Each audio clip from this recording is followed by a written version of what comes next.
안녕하십니까. 지난 시간에는 인간 의식의 세 단계를 단순한 의식, 즉, 심플 단계와 복잡한 의식, 즉, 컴플렉스, 그리고 깨달은 의식, 즉, 인라이튼드 단계로 구분하고 그것들을 돈키호테 햄릿, 그리고 파우스트에 적용한 것을 다뤘고요. 이들은 각각 2차원, 3차원, 그리고 4차원의 의식과 세계관을 갖고 있다는 칼 융 심리학자인 로버트 A. 존슨의 주장을 살펴봤습니다. 한편 그의 글을 잘 살펴보면 돈키호테는 햄릿보다는 파우스트에 강조점을 두고 있음도 알 수 있겠는데요. 파우스트를 깨달은 의식의 존재로 표현한 것 자체가 그렇고요. 칼 융의 심리학을 연구한 그가 선가의 격언까지 인용하면서 깨달은 사람도 저녁에 뭘 먹을지 궁금해하며 집에 온다. 단순한 사람과 깨달은 사람은 비슷하다. 인생을 단순하게 직관하고 반응한다. 이 둘의 차이는 깨달은 사람에겐 자각이 있지만 단순한 사람은 그렇지 못하다는 점이다. 한편 복잡한 사람은 염려하는 데 시간을 쓰느라 거의 늘 불안 상태이다 라고 말하면서 2차원이 단순한 사람, 즉 돈키호테와 4차원의 깨달은 사람, 파우스트는 인생을 단순하게 직관하고 반응한다는 공통점에도 불구하고 삶에 대한 자각을 둘 간의 차이로 보고 있으며 늘 불안 상태에 머물러 있는 햄릿과 그 햄릿을 뛰어넘는 파우스트와 비교하는 것을 주목하게 되죠. 그렇다면 이런 돈키호테와 햄릿이 파우스트와 같은 인물로 상상할 수 있는 방법이 무엇인지에 대해 궁금해하지 않을 수 없겠는데요. 로버트 A. 존슨이 제시한 첫 단계는 바로 교착 상태입니다. 깨달음과 삶의 숭화를 말하는데 교착 상태라니 좀 의아해하는 사람이 있는 반면 당연히 그렇겠지라고 생각하는 사람들도 있을 것 같은데요. 그렇습니다. 깨달음의 출발은 자기 상태에 대한 문제의식에서 시작된다고 볼 수 있겠죠. 한편 이 교착 상태라는 것은 삶의 의미에 대한 질문과 통하는데요. 말하자면 나는 왜 태어났는가? 어디서 온 것이며 어디로 가는 것일까? 특히 내 인생의 목적은 무엇인가를 스스로에게 던진다면 결국은 이런 상황에 봉착하게 될 것 같습니다. 그러니까 파우스트라는 작품의 시작에서는 인생의 정점에서 삶이 무의미하다고 느낀 파우스트의 모습을 볼 수 있겠는데요. 비극 제1부 밤에서 파우스트는 다음과 같이 말합니다. 나는 이제 철학도 법학도 의학도 유감스럽게 신학까지도 온갖 노력을 기울여 샅샅이 연구하였도다. 그 결과 가련한 바보가 된 나는 이제 이렇게 서 있으며 옛날보다 더 영리해진 것도 없도다. 한편 그는 이어서 석사님, 박사님이라는 이름을 들으며 10여 년이란 세월을 올렸다 내렸다. 이리저리로 내 학생들의 코를 잡아 끌고 있는데 우리는 결국 아무것도 알 수 없다는 것만 알게 되었구나. 라고 말합니다. 네. 괴테의 희곡, 파스트의 주인공은 확실히 교착 상태에 빠져 있습니다. 결국 고독과 무의미가 극에 달한 파우스트는 책상 서랍에서 독약을 꺼내게 되죠. 한편 로버트 A. 존슨은 파우스트의 이런 상태를 지적인 인간의 삶에서 끔찍한 순간은 이런 것이다. 지적인 의식, 삶을 바라보는 관점이 자신에게 전혀 힘이 되지 못한다. 자신을 다스리며 자의식을 탐구하건만 막다른 골목에 이르고 말았다. 사실 이런 자기 탐구는 의식 진화에 필수적이다. 그 길을 밟지 않은 사람은 절망의 순간에 이를 자격도 없다. 절망의 순간은 구원과 깨달음의 순간이기도 하다라고 말하면서 오히려 이것은 지적인 인간, 역동적인 인간, 현대의식의 정점에 이르는 인간이 겪는 경험이다라고 말합니다. 아울러 파우스트가 독약을 마시려던 이런 교착 상태를 사람은 더는 나아갈 데가 없고 자신의 삶이 돌이킬 수 없는 비극이라는 것을 알 때가 최고의 질서에 드리는 찬미이다. 라고 오히려 좋은 징조로 말하고 있습니다. 거기다가 교착 상태를 오히려 파우스트를 햄릿의 비극에서 벗어나 새로운 의식에 진입하게 하는 유일한 영향이라고 표현하고 있는데요. 말하자면 이런 교착 상태야말로 햄릿형의 인물이 그 다음 단계로 상상할 수 있는 기본 요건이라는 말이죠. 로버트 A. 존슨은 이런 교착 상태에서 파우스트가 벗어날 수 있는 방법 또는 계기를 메피스토펠레스를 만나게 된 것으로 말하고 있는데요.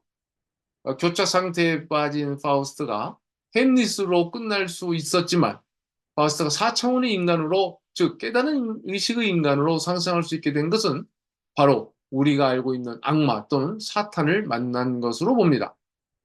즉 자신의 어두운 면과 접하는 것이 그 해결책이었다는 것인데요. 아시다시피 메피스토펠레스는 악마로서 파우스트를 시험하기 위해 내려온 존재인데요. 그는 파우스트의 어두운 부분을 드러내려는 목적으로 천상에서 내려왔습니다. 천상에서 신과 메피스토펠레스 간 대화에서 신은 다음과 같이 말을 합니다. 인간은 무조건 하고 곧 시기를 좋아하나니 나 기꺼이 인간에게 동반자를 붙여주어 자극하고 활동하며 악마로서 할 일을 다하게 하노라. 즉 신이 악마를 하늘에서 파우스트에게 내려보내니 교착 상태에 빠진 파우스트에게 메피스토펠레스가 나타나는 것은 신의 의지이기도 하죠. 결국 파우스트에게 부정적이고 어두운 부분이 드러남에 따라 파우스트는 깨달은 의식을 갖는 존재가 되었다는 점인데요. 로버트 A. 존슨은 이 부분에 있어서 파우스트를 다음과 같이 햄릿과 비교하고 있습니다. 파우스트는 몹시 복잡하고 지적인 한 인간이 자신의 어두운 면을 직면하게 되는 이야기인 것에 비해 햄릿의 기본적 오류는 자기 그림자, 그 어두운 면을 통합해내지 못한다는 것이다. 그는 애고와 그림자라는 두 본성 사이에 옴짝달싹 못하고 갇힌 채 비극적인 죽음을 맞이한다고 말합니다.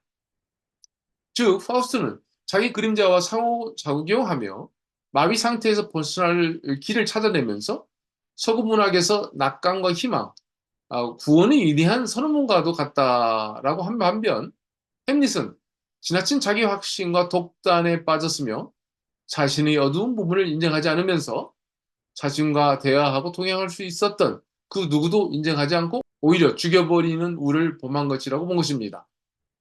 이전 강의에서도 언급한 바가 있지만 돈키호테에게 산초와 같은 역할을 할 수 있었던 인물로 햄릿에게는 폴로니우스가 있었지만 햄릿은 커튼 뒤에 숨은 그를 칼로 찔러 죽이게 되죠. 즉 햄릿은 자신의 그림자 또는 부정적인 면을 제거함으로써 더욱더 자기 자신에 빠지게 되고 결국 자신과 주변이 모두 파멸하는 모습을 우리는 목격하게 됩니다. 이에 반해 파우스트는 메피스토펠레스와 동행함으로써 그 과정을 통해 스스로 구원에 이르는 존재라고 말할 수 있겠는데요. 파우스트의 구원은 악마와의 동행 또는 자기 자신의 어두운 그림자와의 동행을 통해 가능했다는 점이죠. 이렇게 자기 그림자와 동행하는 모습을 로버트 A. 존슨은 한 쌍의 원형이라고 표현하고 있는데요. 그래서 이렇게 말합니다. 한 쌍의 대극은 서로 조합을 이루는 것이 유일한 구원의 길이다. 파우스트는 점점 메피스토펠레스를 닮고 메피스토펠레스는 점점 파우스트를 닮듯이 말이다. 물론 이 대극의 관계는 돈키호테와 산초에게도 적용될 수 있는 것인데요. 로버트 A. 존슨은 이 부분에 대해서도 간과하지 않고 말합니다. 돈키호테에게는 산초 판사라는 시종이 있다. 이 둘은 한 쌍의 원형을 이룬다. 누구나 시문에 있는 애고와 그림자 같은 양극은 모든 면에서 다르지만 서로 분리 불가하다. 여기서 원형이라는 말은 결국 나와 타자로 인식했던, 즉 나에 대한 또 다른 사람으로 인식했던 돈키호테와 산초, 파우스트와 메피스토펠레스가 한 몸이라는 것을 말하고 있는데요. 그러니까 우리 마음속에 이 두 인물이, 특히 극단적인 성격의 두 인물이 함께 존재한다는 말과 통합니다. 물론 우리가 악마라고 하는 메피스토펠레스는 파우스트 내면에 있는 또 다른 나이며 나는 이런 또 다른 나와의 관계 속에 매 순간 또 다른 나로 변한다는 사실을 인식하게 되죠. 즉 우리 각자에게는 돈키호테도 있고 산초도 있으며 선한 파우스트도 악한 메피스토펠레스도 있는 것이죠.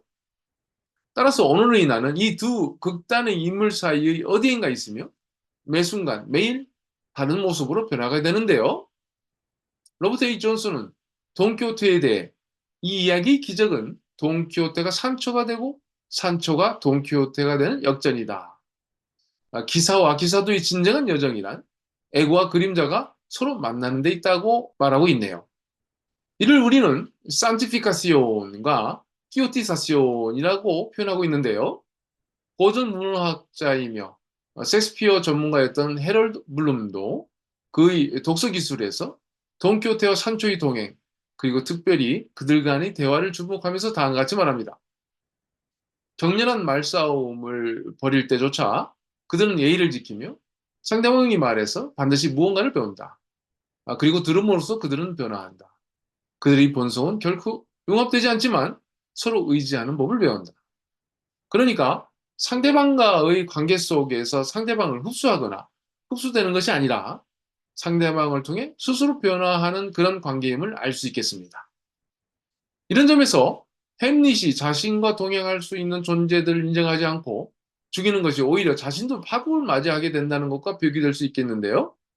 결국 파우스트에서 신이 나 기꺼이 인간에게 동반자를 붙여주어 자극하고 활동하며 악마로서 할 일을 다하게 하노라 라고 말한 것을 되새겨 본다면 신이 인간에게 부여한 것은 바로 상반된, 즉 대극의 존재를 스스로 인정하고 상호 관계 속에서 나를 만들어가는 것이 삶이라는 점을 인식하게 되죠.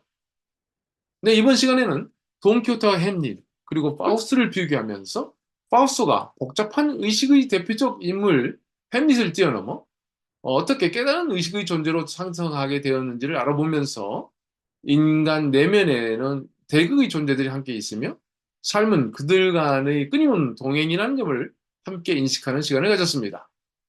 다음 시간에는 돈키호테와 파우스트에게 있는 깨달음의 순간에 대해 알아보도록 하겠습니다. 감사합니다.